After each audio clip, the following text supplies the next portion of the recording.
Salmo 119, versículos 1 a 8. Quero iniciar fazendo uma pergunta para você. Você é um teólogo? Pense um pouco sobre essa resposta. Teologia é estudo sobre Deus. Então, se nós conhecemos algo a respeito de Deus, isso significa que nós somos todos teólogos. Todos nós aqui conhecemos algo a respeito de Deus, sim ou não? Então a pergunta não é se nós somos ou não teólogos. A pergunta é se nós somos bons ou maus teólogos. Agora eu quero afunilar a pergunta. Você é um bom ou um mau teólogo? Um dos momentos em que nós mais expressamos a nossa teologia é no momento da oração. E nessa hora nós não estamos fazendo teologia simplesmente para as pessoas, mas nós estamos nos direcionando a Deus. E nós estamos dizendo para Deus aquilo que nós pensamos a respeito dele, ou falando para Ele aquilo que a gente acha que Ele é. Então na oração nós não falamos sobre Deus, mas nós falamos para Deus. Nós não expomos a nossa teologia só para as pessoas, mas nós fazemos teologia diante de Deus. E isso deveria, não sei se causa em você, mas causa em mim um temor e preocupação. Porque avaliando o meu coração, muitas das minhas orações não levam isso em consideração. De que eu tenho do outro lado, me olhando diante de mim, o próprio Deus. Prestando atenção em cada palavra que eu estou dizendo. Por essa razão, não há melhor maneira de você aprender a produzir boa teologia na oração do que com o livro de Salmos aberto. Porque o livro de Salmos são orações. E é isso que nós vamos fazer nas próximas quartas-feiras até o final desse livro, ou melhor, desse capítulo da Bíblia, que é o Salmo 119. Nós vamos estudar ele inteiro, mas não hoje, em partes, tá? Então fique tranquilo. O Salmo 119, talvez você já saiba, ele é o maior capítulo da Bíblia. Ele tem 176 versículos. E ele é considerado como um salmo didático. E o que é um salmo didático? É um salmo que era usado para ensinar os leitores sobre Deus. Então eles iam ensinar alguma coisa para quem ia ouvir a respeito de Deus. E na verdade, o Salmo 19 em específico, ele expressa o amor que o salmista tinha pela palavra de Deus. E vai expressar esse amor por causa de tudo que a palavra de Deus fazia nele. Então, o Salmo 19, na verdade, ele é um livro de oração. E esse livro de oração é composto de orações feitas por uma pessoa que teve contato com a palavra de Deus. Então, depois de ter contato com a palavra de Deus, ele orou. E essas orações estão aqui. Então, é resultado do estudo da Bíblia. A oração. Todo estudo da Bíblia deveria nos conduzir à oração. Só para você ter uma ideia, desses 176 versículos que o Salmo 119 tem, só 14 deles não são dirigidos a Deus. O restante, todos, ele está falando diante de Deus, ele está falando para Deus. Deus é a segunda pessoa. Então é um livro de conversas de um crente com Deus. A estrutura do Salmo 119 ela é interessante. Ele é subdividido em blocos de 8 versículos. Hoje nós vamos estudar do 1 ao 8, mas em cada bloco, cada linha de cada bloco começa com uma das 22 letras do alfabeto hebraico. Então, por exemplo, versículos 1 a 8, se nós estivéssemos com a Bíblia hebraica, todas as linhas de cada versículo começariam com a letra A. Depois, a partir do 9 até o 16, todas as linhas começariam com a letra B. E vai assim até o final do Salmo. Nós perdemos essa beleza visual na tradução, mas pelo menos o sentido continua acessível a nós, e ele é maravilhoso. Em cada um desses 22 blocos, o autor fala a respeito de um assunto diferente. Então, apesar de ser um capítulo bem longo, você vai perceber que ao longo do estudo desse capítulo, ele não vai ser repetitivo. Você vai perceber que sempre vai ter assuntos novos a serem tratados. E sobre o autor desse salmo, a gente não sabe quem é, provavelmente foi escrito depois do exílio, em que o povo volta da Babilônia. E nós vemos 4 tipos de personagens nesse salmo. Nós temos Deus, obviamente, nós temos os crentes, nós temos o próprio salmista, e nós temos em quarto lugar os homens perversos ou ímpios, homens que no capítulo inteiro nós vamos ver, eles desprezam o salmista, eles perseguem o salmista, eles querem destruir o salmista, só porque ele é crente. Essas pessoas, elas eram pessoas que haviam nascido dentro do povo de Deus, mas que rejeitavam o relacionamento com Deus. E eram homens e mulheres que desprezavam a lei de Deus. Eles diziam, isso aí não serve para mim. E eles não só diziam isso, mas eles não queriam obedecer. E diante de todos, eles desobedeciam e faziam sua própria vontade. E esses homens perseguiam o salmista. O tema desse primeiro bloco, que nós vamos estudar aqui, do 1 ao 8, é sobre a verdadeira felicidade. Por isso, o foco nessa noite vai ser orar por felicidade. Você já orou por felicidade? O Salmo 119, 1 a 8, vai nos ensinar a orar corretamente por felicidade. Olha o que ele diz a respeito da verdadeira felicidade, versículos 1 a 3. Olha o que o texto diz. Bem-aventurados os que se conduzem com integridade, os que andam na lei do Senhor. Bem-aventurados os que guardam seus testemunhos, que o buscam de todo o coração, que não praticam o mal, mas seguem seus caminhos. O salmista aqui faz uma declaração geral no versículo 1 que resume tudo o que ele vai querer dizer nesse bloco. Bem-aventurados os que se conduzem com integridade, ou os irrepreensíveis nos seus caminhos. Alguém sabe que é bem-aventurado? A palavra que não se usa hoje, né? Mas é alguém feliz. Essa expressão traz a ideia de não só qualquer felicidade, mas de uma alegria completa, a verdadeira felicidade. Então, em outras palavras, ele está dizendo, feliz de verdade é aquele que anda em caminhos sem defeitos, em caminhos saudáveis e sem erros. E no versículo 1 ainda, ele continua e explica quem é que tem caminhos assim. Ele diz, aqueles que andam na lei do Senhor. Quando ele fala lei aqui, lembre-se, ele não estava na época de Cristo, estava antes da época de Cristo. Então a lei para o salmista era todo o conteúdo do Antigo Testamento. Então ele não tinha os evangelhos, ele não tinha as cartas de Paulo, ele não tinha o livro de Apocalipse, ele só tinha os 5 livros de Moisés, que eram chamados de lei de Moisés, ele tinha os livros históricos que contavam a história de Israel, e ele tinha os profetas. Todos os livros só batem, só exortam. E ele diz, feliz é aquele que anda na lei do Senhor. Andar aqui traz a ideia de viver, um modo, um estilo de vida de uma pessoa. Então uma pessoa irrepreensível ou íntegra é uma pessoa que vive de acordo com as ordens de Deus. E quem vive assim é verdadeiramente feliz. Eu queria que você parasse e pensasse um pouquinho sobre o que ele está falando aqui. Esse homem aqui está dizendo que a verdadeira alegria não está numa vida sem regras, a verdadeira alegria não está numa vida sem limites, onde eu posso fazer o que eu quiser, o que me der na telha. Ele está dizendo o contrário. Ele está dizendo que a verdadeira alegria, ela só é encontrada na obediência às leis de Deus. Mas a pergunta é, como é que eu posso ser feliz obedecendo a leis? Eu queria que você pensasse em 2 cenas. A primeira cena, pense num juiz irado, diante de um criminoso, culpado. Agora, pense, quando esse juiz usa a lei contra esse criminoso, essa lei usada contra o criminoso de maneira justa, vai fazer bem ou vai fazer mal para aquele criminoso? Vai fazer mal, vai puni-lo. Ele merece punição porque ele é um criminoso. Agora pense numa outra cena. Pense num pai amoroso diante do seu filho. E ele tem uma lei nas mãos. Nesse pai amoroso que se preocupa com o filho, quando ele usar essa lei com o seu filho, essa lei vai fazer bem ou vai fazer mal? É para punir, um castigo?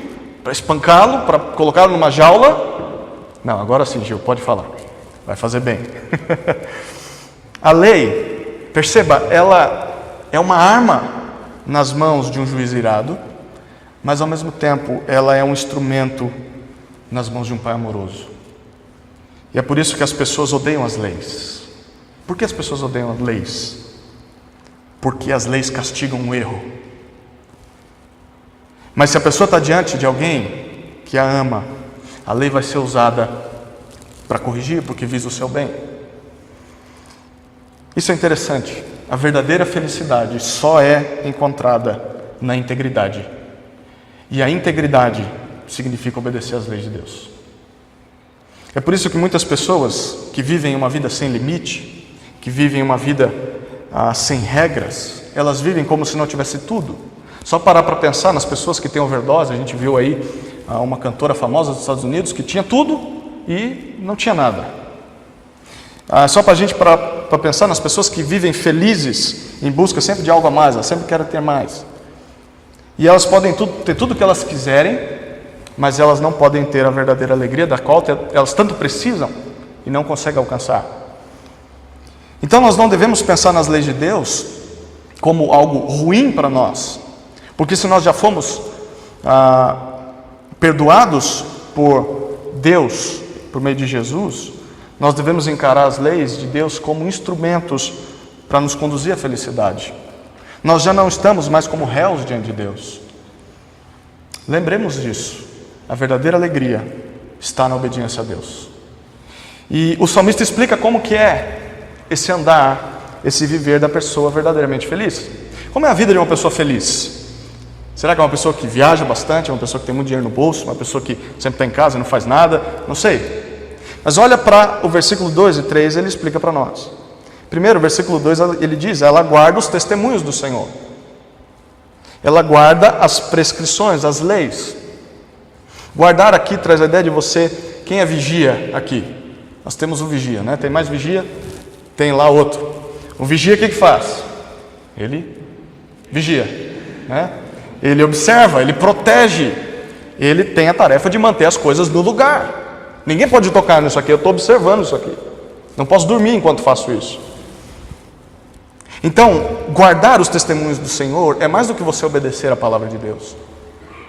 É você preservar a palavra de Deus intacta. É ser um espelho da lei do Senhor. É não corromper aquela lei.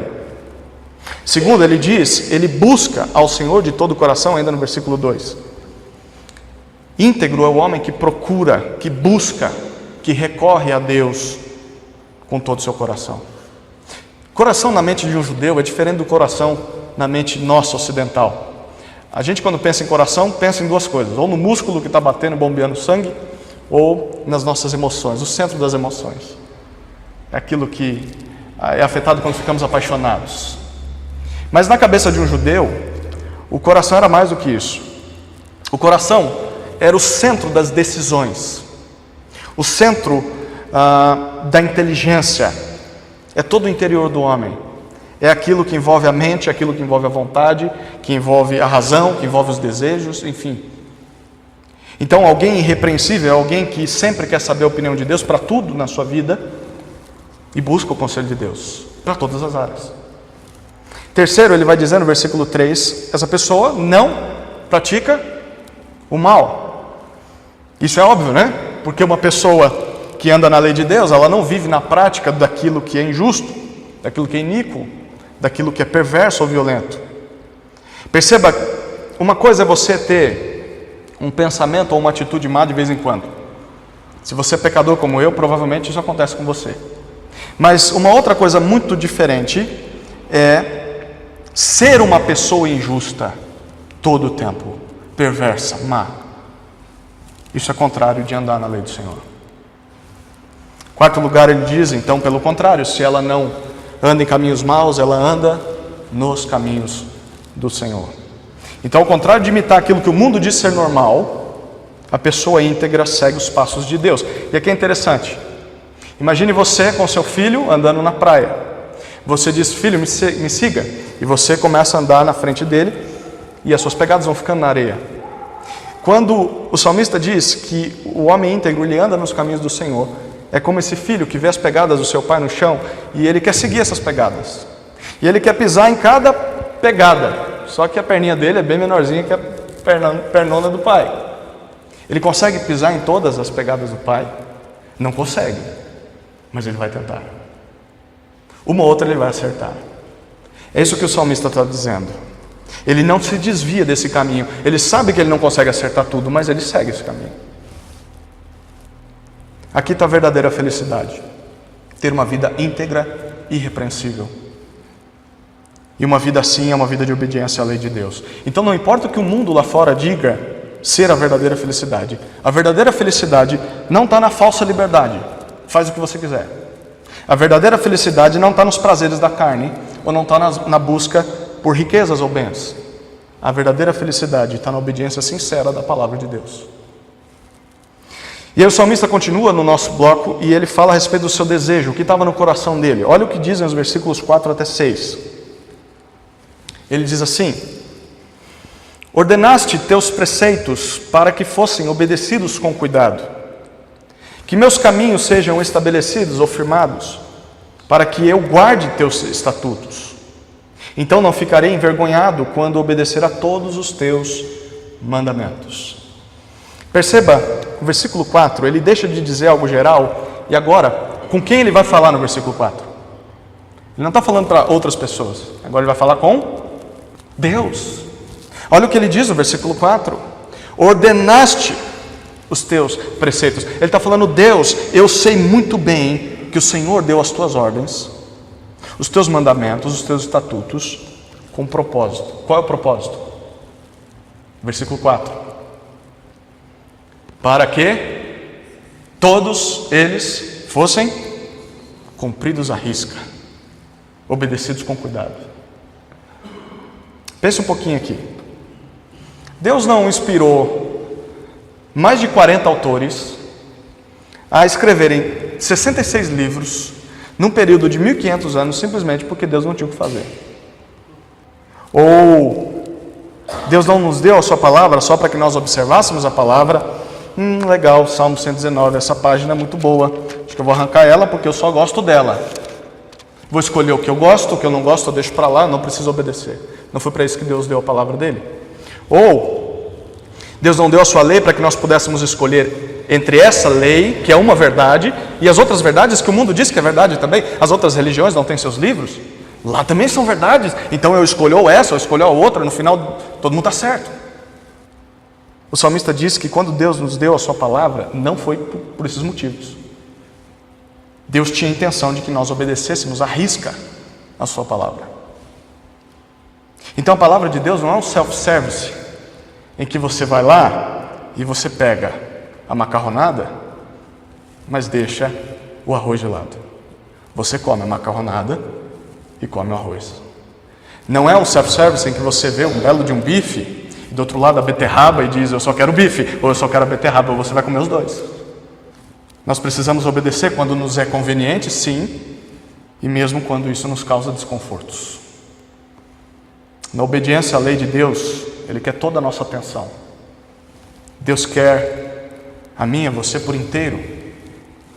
Deus nos quer alertas, Deus nos quer preocupados em saber aquilo que Ele diz. Versículo 5, eu vou vir de trás para frente no versículo 5.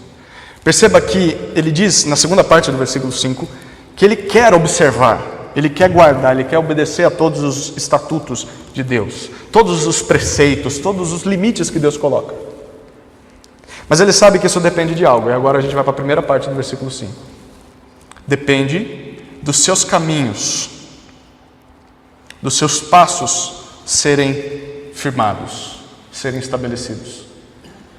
Em outras palavras, o salmista está dizendo o seguinte aqui: Deus, meu desejo é que o Senhor endireite, é que o Senhor prepare, é que o Senhor providencie, é que o Senhor organize os meus passos no dia a dia, para que assim eu possa te obedecer.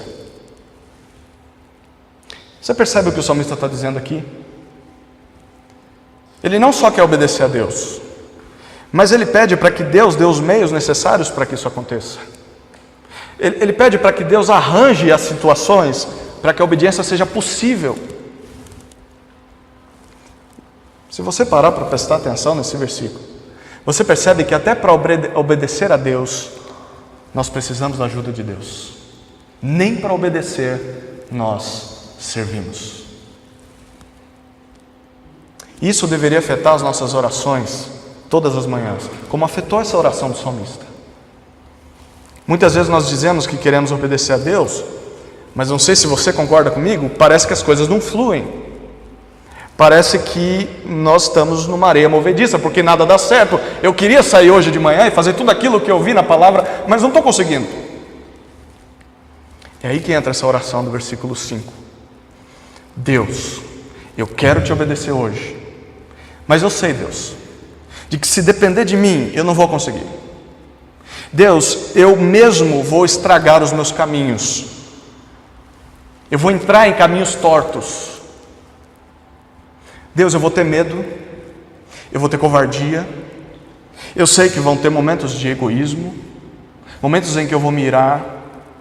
A minha língua, Deus, vai coçar para falar maldades. Por isso, Deus, firma os meus passos. Aplane o caminho em que eu vou andar hoje. Apronte as situações de maneira que eu seja capaz de te obedecer. Se você quer obedecer, peça para que Deus prepare o caminho para que isso aconteça. Era isso que o salmista fazia. E ele diz a Deus, no versículo 6, que se Deus firmar os seus passos para que ele possa obedecer, olha o que ele diz no verso 6. Ele não vai ter vergonha quando obedecer a todos os mandamentos de Deus. Pense no mundo que o salmista estava vivendo aqui. Vê se tem alguma semelhança com o nosso. Ele vivia num mundo cheio de descrentes, e vivia num mundo também de pessoas que se diziam crentes, mas que não viviam como crentes. Parece um pouquinho a nossa realidade? Com certeza você conhece não crentes e crentes que não parecem crentes. Pense aí, quando isso acontece, e você pratica o que a palavra de Deus diz, todos percebem, não percebem? Todos esses, os ímpios e aqueles que se dizem crentes, mas não são crentes, ou pelo menos não agem como crentes, se você faz algo certo que a palavra de Deus manda, todos percebem. Já parou para pensar nisso? No seu trabalho, na sua família, todos percebem. E mais do que perceber, todas as pessoas, quando você pratica a palavra, são condenadas por causa dos seus erros, porque eles sabem que fazem exatamente o contrário do que você acabou de fazer. Eles sabem que deveriam estar fazendo, mas não estão fazendo. E muitas vezes obedecer a Deus no mundo descrente pode causar vergonha. Porque andar nos caminhos de Deus nos coloca sim em enrascadas. Nós entramos em maus lençóis. Quando nós obedecemos a Deus, mesmo sem querer fazer nada, nós acabamos confrontando as pessoas. Nós acabamos incomodando as pessoas que só fazem o mal. E a obediência a Deus pode ser algo desapontador, porque a resposta das pessoas não vai ser positiva.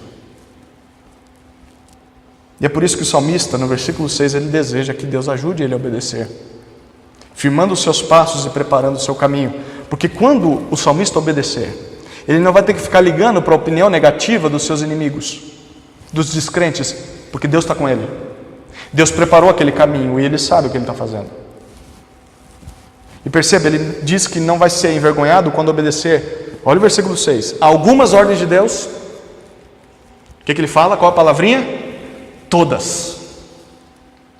De fato, obedecer a tudo que Deus diz vai causar desconforto. Mas se nós orarmos por ajuda de Deus, nós não vamos ter vergonha de obedecer.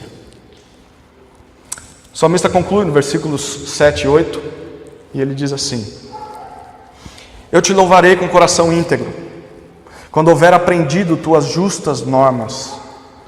Observarei teus decretos, não me desampares por completo. Diante de tudo que ele já disse, o nosso autor termina a oração a Deus fazendo duas promessas e fazendo um pedido. Perceba, a primeira promessa está no versículo 7, a promessa de louvor. Ele diz que vai louvar a Deus, ou vai render graças a Deus, com integridade de coração, ou com todo o coração. Lembra no versículo 2? Nós vimos que a pessoa verdadeiramente feliz é aquela pessoa que busca a Deus de todo o coração, com toda a sua mente, com toda a sua vontade, razão, pensamentos. E agora, é isso que o salmista quer fazer. Ele termina o salmo dizendo: Deus, eu quero agradecer e eu quero louvar ao Senhor com todo o meu ser, com todo o meu coração. Mas perceba, no verso 7 há uma condição. A segunda parte do versículo 7 ele diz que ele só vai poder louvar e agradecer a Deus com todo o seu ser quando tiver aprendido as justas normas de Deus, ou os retos juízos de Deus. Essa palavra aprender que ele usa aqui traz a ideia de você se exercitar, de você ser treinado em algo. Sabe o que isso significa? Que o salmista sabia que tanto o louvor sincero quanto a gratidão sincera a Deus só podem brotar do aprendizado prático da lei do Senhor. É só o exercício prático da palavra e diário que é capaz de gerar dentro do nosso coração uma adoração sincera e verdadeira. João Calvino certa vez disse: é inútil fingirmos louvar a Deus com a boca e língua se o desonramos com a nossa vida. É inútil, inútil. Muitas pessoas querem ter orações vibrantes, orações impactantes. Muitas pessoas desejam se emocionar ao cantar aquela letra tão bonita que foi projetada. Muitas pessoas gostariam de sentir uma paixão fervente por Deus. Mas muitas pessoas que desejam essas coisas não ligam para a prática da palavra. E segundo o salmista, isso é inútil. Você pode desejar tudo isso, mas se você não obedece, se você quer ter um amor consumidor por Deus e não obedece, isso nunca vai acontecer. Nós precisamos nos exercitar com as justas ordens de Deus. Então pense o que isso significa. É no obedecer comum do dia a dia. Pequenas coisas que você sabe que a palavra está mandando fazer e você faz. Que a paixão por Deus é adquirida. Quanto mais eu obedeço, mais eu amo. Quanto mais eu obedeço, mais eu louvo. Quanto mais eu sou transformado, mais eu sou grato. Pouco a pouco, a cada dia. Essa é a primeira promessa, eu vou louvar. A segunda promessa, versículo 8, na primeira parte, eu vou obedecer. Se a verdadeira felicidade está na obediência, é isso que ele promete. Ele diz: Deus, é isso que eu quero para a minha vida. Eu vou observar, eu vou cumprir teus decretos. Essa palavrinha, lembra que nós falamos do vigia? Observar ou cumprir é uma palavra parecida com aquela de vigiar e traz a mesma ideia. É espelhar o que Deus diz, é preservar as ordens de Deus intactas. Eu creio que esse é o desejo de todas as pessoas que querem ser felizes e que amam a Deus. Senhor, eu quero te obedecer. Senhor, eu quero que o Senhor seja visto na minha vida. Senhor, eu quero que o Senhor cresça e que eu diminua. Senhor, eu quero ser um reflexo do Senhor onde eu estiver. Mas tem uma coisa que falta a esse desejo. É o pedido do salmista. Olha o pedido, o último pedido no versículo 8. Nunca me desampare. Por que será que o salmista pede para que Deus não o abandone? Para que Deus não deixe, não se afaste dele? Lembra aquelas pessoas que cercavam ele? Pessoas más, pessoas que o perseguiam, pessoas que o maltratavam só porque ele era crente? Pense nisso. Como todos nós, esse homem também se sentia solitário às vezes. Havia momentos em que parecia que ele estava sozinho na caminhada da fé. Havia momentos na cabeça do salmista em que o próprio Deus parecia ter se afastado dele. E nós podemos concordar que às vezes parece que nós estamos no alto de uma árvore, na ponta de um galho frágil, que já começa a estalar, prestes a quebrar do tronco. Nós estamos apoiados nesse galho e nós subimos até esse galho só porque Deus nos mandou subir. E porque Deus disse: eu vou estar lá com você, me obedeça. E nós obedecemos. Sim, Deus, eu vou subir mais um galho. Sim, vou subir mais um. Preciso fazer isso? Vou fazer. Mas muitas vezes parece que esse galho começa a quebrar e parece que Deus não está mais lá. onde está Deus? Ele me mandou vir até aqui. É assim que o salmista se sentia. Apesar de querer obedecer a Deus, havia momentos em que ele se sentia sozinho, e é por isso que ele pede isso: Deus, não me desampare. Isso significa que mesmo que você queira obedecer a Deus, haverão momentos de solidão, pode ter certeza. Haverão momentos em que parece que o Senhor não está presente. E é normal que isso aconteça, porque nós estamos no mundo caído. Até os autores bíblicos experimentaram isso. Mas é nessa hora que nós podemos rasgar os céus com esse pedido do salmista: Deus, eu sou frágil. Deus, não tire de mim o seu favor. Deus, não demore a me ajudar. Porque o Senhor sabe o tempo que eu sou capaz de suportar a solidão. Não demore mais do que esse tempo, para que eu, talvez imaginando que o Senhor me esqueceu, me afaste do caminho certo. Deus, o Senhor sabe o meu limite. Por favor, não deixe o limite vazar, ultrapassar. Se você se sente só na obediência a Deus, ore para que Deus revele a sua presença. Deus não vai te deixar sem resposta. Para experimentar a verdadeira felicidade, nós precisamos obedecer de todo o coração a lei de Deus. Deus escreveu a lei dele para que nós fizéssemos isso. E quando isso acontece, nós não somos envergonhados e ainda experimentamos o verdadeiro louvor ao Senhor. Mas só há a possibilidade dessa lei produzir tudo isso na nossa vida porque alguém que estava no topo da árvore foi abandonado totalmente por Deus. Esse alguém não precisava ter subido ali. Na verdade, ele já era totalmente feliz lá no céu.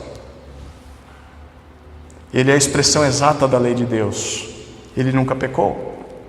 Mas mesmo assim, esse alguém decidiu subir ali, subir em um madeiro, para sofrer o abandono e a culpa que eu e você merecemos sofrer por causa do nosso pecado. E por causa da sua tristeza, nós podemos encontrar a verdadeira felicidade. Por causa do seu sacrifício no nosso lugar, nós somos perdoados. E por essa causa nós podemos olhar para a lei de Deus não como uma sentença que nos condena, porque nós não conseguimos cumpri-la, mas nós conseguimos olhar para a lei de Deus como um encorajamento para uma vida de alegria, uma vida de santidade, como algo que é possível buscar em dependência de Deus. Que esse texto que nós estudamos transforme a teologia da nossa oração e que nós possamos ser bons teólogos ao orar aquilo que o próprio Deus nos manda orar. Amém?